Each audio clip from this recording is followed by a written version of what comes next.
A couple of weeks ago, Governor Dayton signed a multi-million-dollar tax relief package, close to $400 and something million in tax relief here for the state of Minnesota, which is interesting considering we actually have a $1.2 billion surplus.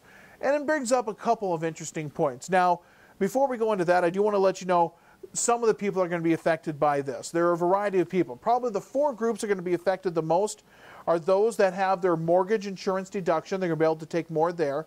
Those that have education expenses, whether you're a teacher or whether you are a student, those would be your higher education deductions. Also, student loan interest deductions as well. You've also got parents through K through 12 students who are going to have an educational savings account set up that's going to help them save some tax money there, and a variety of other issues that will help people save. But what's not repealed, though, in this first round of tax relief packages was the very controversial business-to-business taxes, which I think is very interesting, considering Governor Dayton and the state legislature both agree that these taxes should be repealed. Many of them take effect April 1st, which means this first tax relief package was the best chance to have them repealed. Now, the Democrats are already talking about a second round of tax relief packages, probably around another $400 million. Could they be included in that? Yes. But if they were going to be included, they should have been included in this one now. And the other problem with a lot of these tax reliefs that were done this first time around, many of them, or a handful of them at least I should say, are retroactive to 2013, which means for people that haven't already filed your taxes, wait just a little bit closer to the deadline to get all the information.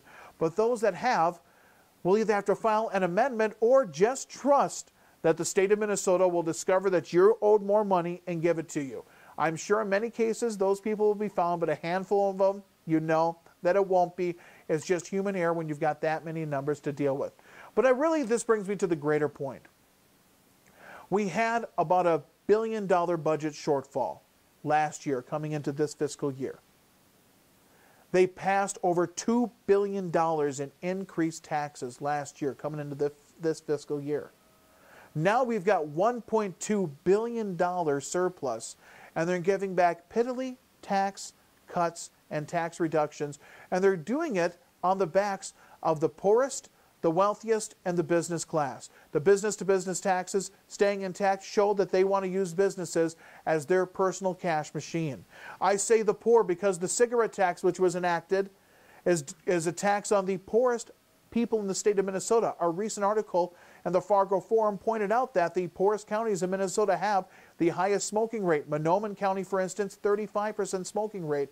One of the poorest counties in the state of Minnesota, that's who's paying that increase. And of course the wealthiest, the top 2%, which did get the majority of the tax increase that did occur last year. Majority, I mean half, but that means half of us paid for the rest, which means these tax cuts that were passed, in my opinion, should have never been increased in the first place. I never understood why a $2 billion increase to cover $1 billion was a logical mathematical situation here in the state of Minnesota.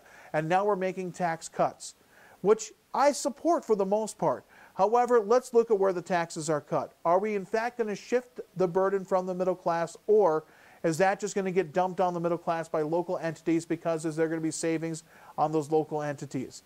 The point is, we were overtaxed last year in the state of Minnesota. The legislature knows it, the governor knows it, and now in an election year, they're going to try to convince you they didn't take too much of your money by giving you piddly tax breaks when it should have always been in your pocket in the first place.